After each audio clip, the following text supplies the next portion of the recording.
এই মোবাইল ফোনটি যদিও বা টাচ নয়, কিন্তু এটা সম্পূর্ণ একটা সেন্সরযুক্ত মোবাইল ফোন।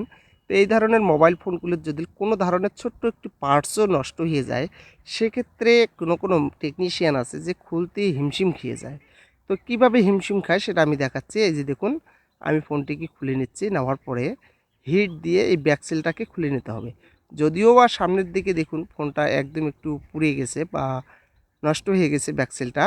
তো তারপরেও আমি এটাকে হিট দিয়ে খুলে নিচ্ছি, যদিও বা ভালো থাকে, যেহেতু এগুলো কিনতে পাওয়া যায় না। তো বাটন মোবাইলের ব্যাকসেল।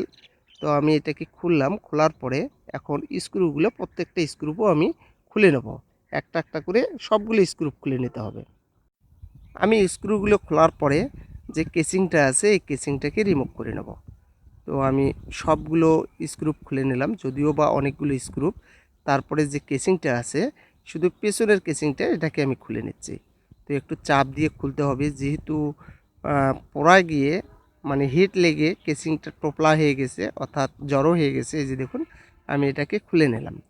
তো তারপরে এই ব্যাটারিটা আছে এটাকে খুলে নিতে হবে, যেহেতু ব্যাটারিটা আটাযুক্ত বা আটা দিয়ে বসানো, সেক্ষেত্রে একটু দেখে শুনে খুলতে হবে। তো আমি পিছনের সাইড দিয়ে খুলতেছি চাপ দিয়ে। তো খুলে নিলাম। এরপরে এই যে দেখুন, এটা পুরোটাই মেটালযুক্ত, পুরো বডিটাই মেটালযুক্ত। তো আমি মাদারবোর্ডের যে স্ক্রুপগুলো আছে এটাকে খোলার পরে রিবনটা খুলে নিলাম। এই যে দেখুন, রিবনটা টান দিয়ে খুলে নিলাম। এবার উপরের যে প্লাস্টিকটা আছে এটাকেও খুলে নিতে হবে হিট দিয়ে। তো আমি এটাকে হিট দিয়ে খুলে নিলাম, কারণ এটার দুই সাইডেই খুলতে হয়। ব্যাকসেলটা পিছনের দিক থেকে ওটাও খুললাম, তো সামনের দিক থেকে এটাও খুলে নিতে হবে, কারণ এটা সম্পূর্ণ একটা সেন্সারযুক্ত। কারণ টাচ মোবাইলের মতন বাটনগুলোর মধ্যে যখন আমরা টাচ করি তখন এই কিপ্যাডগুলো কাজ করে, অর্থাৎ বাটনগুলো কাজ করে। সেই জায়গাটাও আমাদেরকে খুলে নিতে হবে। বলছিলাম যে যে কোনো মেকার হিমশিম খেয়ে যায়। তো আসলেই কথাটা সত্য। এই যে দেখুন কীরকম পরিমাণ শ্রম যাচ্ছে, একটা টাচ মোবাইল খুলতেও এত পরিশ্রম লাগে না, সেই ধরনের কাজ কারবার করছে এই মোবাইল ফোনটিতে। এই যে দেখুন, এটা খুলে নিলাম। তারপরে এখান থেকে আবার ফির দুটা স্ক্রু খুলে নিতে হবে। এখানে দুটো স্ক্রু আছে, এই স্ক্রু দুটোও খুলে নিতে হবে। তো আমি এই স্ক্রু দুটো খুললাম।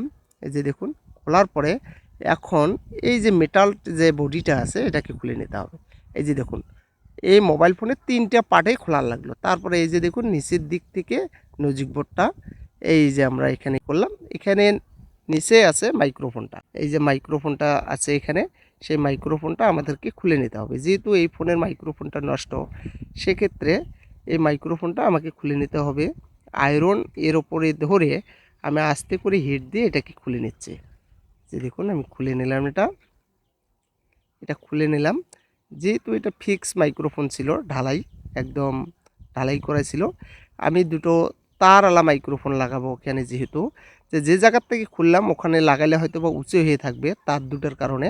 সেক্ষেত্রে আমাকে এই লাইনটা সামনের দিকে আছে, এই এখান থেকে লাইনটা এই সামনের দিকে আছে, এখান থেকে আমাকে লাইনটা বের করে নিতে হবে।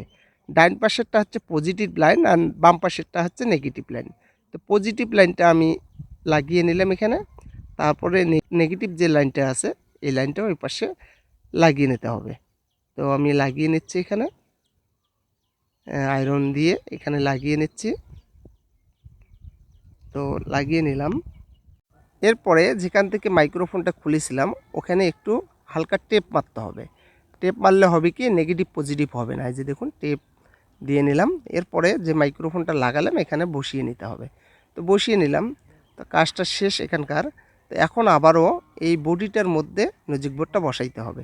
তো আমি বসিয়ে নিলাম। এরপরে যে রিবনটা খুলছিলাম এই রিবনটা আবারও লাগাইতে হবে এখানে।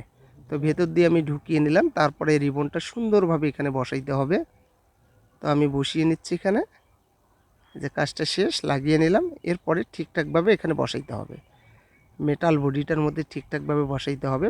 ভাইব্রেশনের লাইনটাও আমি বসিয়ে নিলাম। এরপরে এই যে এখানে যে কানেক্টরটা আছে রিবনের, এটাও আমি বসিয়ে নিচ্ছি। তো আমি বসিয়ে নিলাম, কাজটা এখানকার শেষ। এখন কি করতে হবে, এই যে দেখুন সুন্দরভাবে এটা বসিয়ে নিতে হবে। আমি বসিয়ে নিলাম এখানে। এরপরে যে স্ক্রুপ দুটো খুলছিলাম এই স্ক্রুপ দুটো লাগাইতে হবে।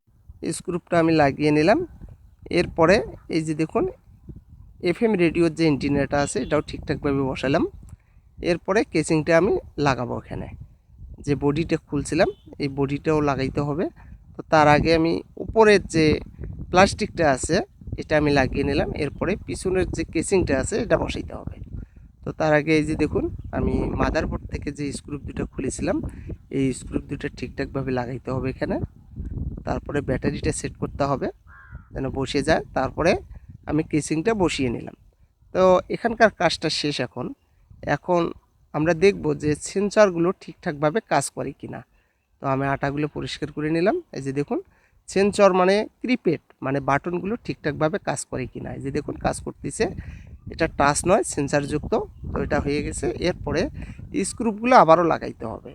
এই ফোনের মধ্যে যতগুলো স্ক্রুপ ব্যবহার করছে, এই যে দেখুন অনেকগুলো স্ক্রুপ, আমি প্রত্যেকটা স্ক্রুপ লাগিয়ে নিচ্ছি। লাগার পরে যে ব্যাকসেলটা খুলছিলাম এই ব্যাকসেলটা আটা দিয়ে আবারও আমি বসিয়ে নেব এখানে।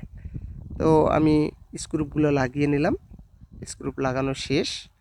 তো এখন আমি এখানে একটু আটা ব্যবহার করব। তো ব্যাকসেলটা যেহেতু নষ্ট এখানেই আমি লাগিয়ে নিচ্ছি, কারণ অর্ধেক আছে অর্ধেক নেই সামনের দিকে।